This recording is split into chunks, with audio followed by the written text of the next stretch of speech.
নমস্কার। আজকে আলোচনা করব বৃহস্পতির ট্রানজিটের ফলে মীন রাশির জীবনে কি কি ঘটনা ঘটবে সেটা নিয়ে আলোচনা করব। বৃহস্পতি আপনার 4th হাউসে আছে 2nd জুন পর্যন্ত, কিন্তু এরপর বৃহস্পতি আপনার 5th হাউসে চলে আসবে।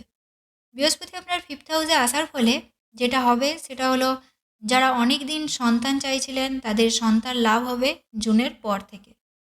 5th হাউস আমাদের প্রেমকেও নির্দেশ করে। যারা যাদের প্রেমের মধ্যে প্রবলেম চলছিল, ব্রেকআপ হয়ে গেছিলো, কথাবার্তা বন্ধ ছিল, তাদের সব ঠিক হয়ে যাবে জুনের পর থেকে। যারা সিঙ্গেল তাদের ক্ষেত্রেও প্রেম আসতে চলেছে জুনের পর থেকে। এরপর বৃহস্পতি আপনার 9th হাউসে দৃষ্টি দিচ্ছে।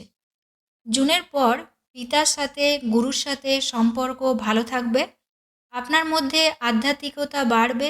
যারা হায়ার এডুকেশন করেন তাদের ভালো হবে জুনের পর থেকে। লং ট্রাভেল হতে পারে, ধার্মিক যাত্রা হতে পারে। এরপর বৃহস্পতি আপনার 11th হাউসে দৃষ্টি দিচ্ছে। ফলে ইলেভেন্থ হাউস হচ্ছে আমাদের সাকসেস, আমাদের ইনকাম, আমাদের যাবতীয় ইচ্ছা পূরণ। বৃহস্পতি আপনার ইনকামটাকে গ্রো করাবে, ইনকামটাকে বাড়াবে।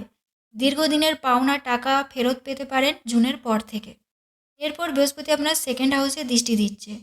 ফলে আপনার মধ্যে টাকা জমানোর টেন্ডেন্সি বাড়বে, আপনি টাকা জমাতে পারবেন। পরিবারে পুজো অর্চনা হতে পারে।